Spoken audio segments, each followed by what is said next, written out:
Hi everyone, welcome to Sleepy Classes. Guys आज हम discuss करेंगे करंट अफेयर के पॉइंट ऑफ से न्यू टॉपिक। तो चलिए सेशन को स्टार्ट करते हैं। Guys finally Tata group wins bid for Air India. पहले ही टाटा ग्रुप का ही पार्ट हुआ करता था और अब फिर टाटा ग्रुप ने ही इसके कंप्लीट शेयर को एक्वायर कर लिया। ठीक है जी, एक टाइमलाइन के अकॉर्डिंगली समझेंगे तभी आप बहुत ही इजीली कनेक्ट कर पाएंगे। ठीक है, जैसे कि मैंने आपको बताया कि एयर इंडिया को स्टार्ट किया गया था टाटा ग्रुप के द्वारा 1932 में। इसको हम टाटा एयरलाइंस के नाम से जानते थे। ठीक है जी, 1946 में इसका नाम बदलकर एयर इंडिया कर दिया गया। जैसे 1949 में बैंक्स को नेशनलाइज करा गया था, वैसे ही एयरलाइंस को नेशनलाइज करा गया था हमारी गवर्नमेंट के द्वारा 1953 में।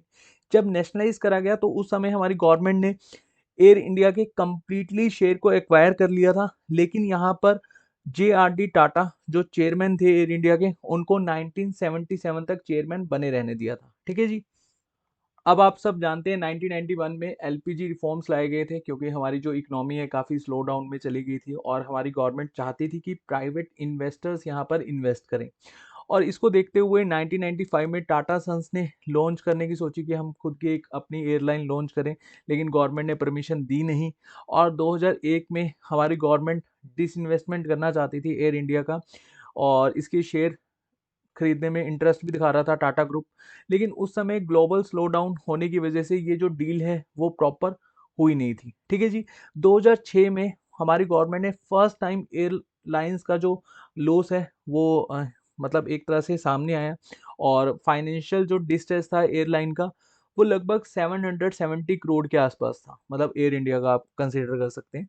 और 2007 में जो एयरलाइन है इसके लॉसेस को देखते हुए हमारी गवर्नमेंट ने मर्ज कर दी दो companies, air India and Indian airline, और बना दी एयर इंडिया लिमिटेड।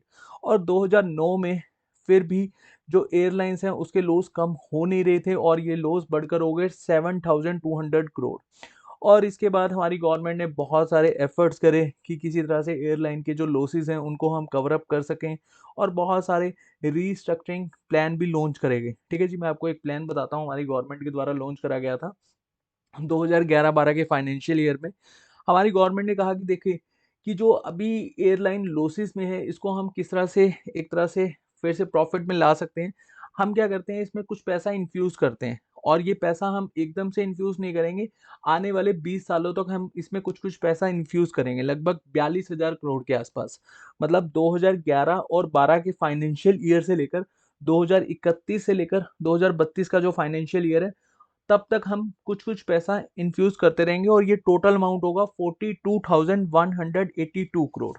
ठीक है जी, अब हमारी गवर्नमेंट यहाँ पर इन्फ्यूज कर रही है पैसा, जैसे 2011-12 में इन्फ्यूज करा 1200 करोड़ के आसपास, 2013-14 में 6,000 करोड़ के आसपास यहाँ पर इन्फ्यूज करा गया था।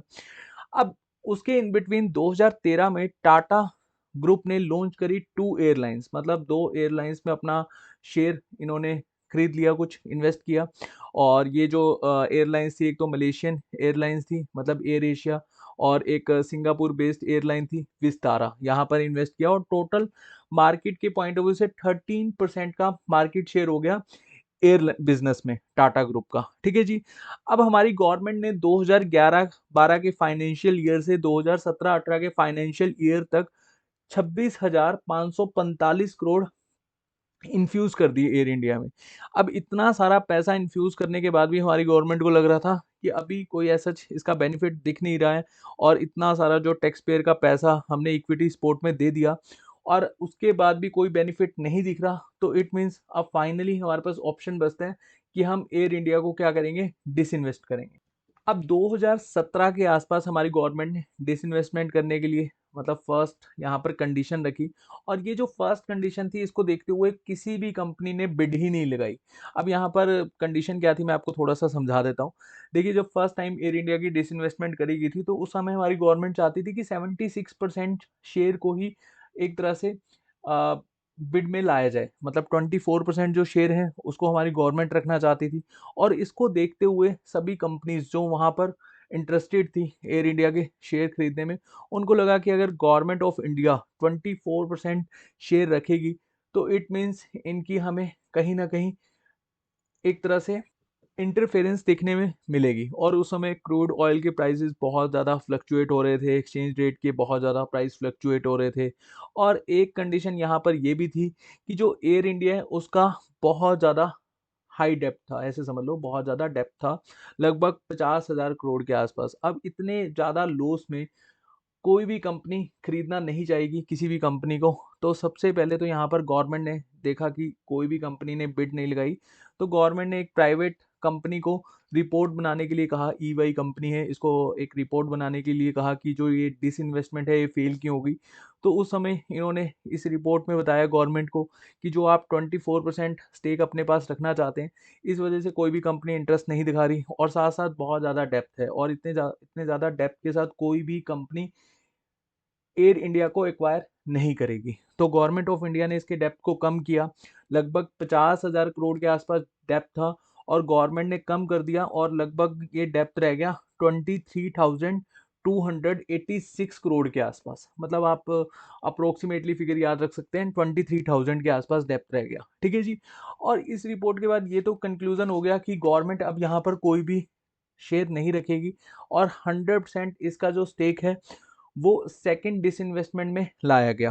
और इस डिसइन्वेस्टमेंट में दो ही कंपनी थी, और टाटा ग्रुप के ही चांसेस ज़्यादा लग रहे थे। और फाइनली टाटा ग्रुप ने ये जो डील है इसको अपने नाम कर लिया, और कंप्लीटली एयर इंडिया जो पहले टाटा ग्रुप के द्वारा ही स्टार्ट किया गया था, और अब फाइनली टाटा ग्रुप ने ही इसको एक्वायर कर लिया, ठीक है जी। अच्छा, एक क्वेश्चन पूछा जा सकता है आपसे, क्या कोई और कंपनी इसमें अपना इंटरेस्ट नहीं दिखा रही थी? देखिए, एयर इंडिया के जब स्टाफ्स को पता लगा कि इस तरह से एयर इंडिया का डिसइन्वेस्टमेंट करना चाह रही है हमारी गवर्नमेंट, और उस समय 219 के आसपास स्टाफ था एयर इंडिया का, वो चाहते थे कि हम खुद से ही एयर इंडिया को परचेज कर लें। और 219 के स्टाफ की बात हुई एक अमेरिकन बेस्ड इन्वेस्टमेंट फर्म है, इंटरप्स आईएनएस, मैं यहाँ लिख देता हूँ, इसको एक बार आप गूगल कर लेना, ठीक है।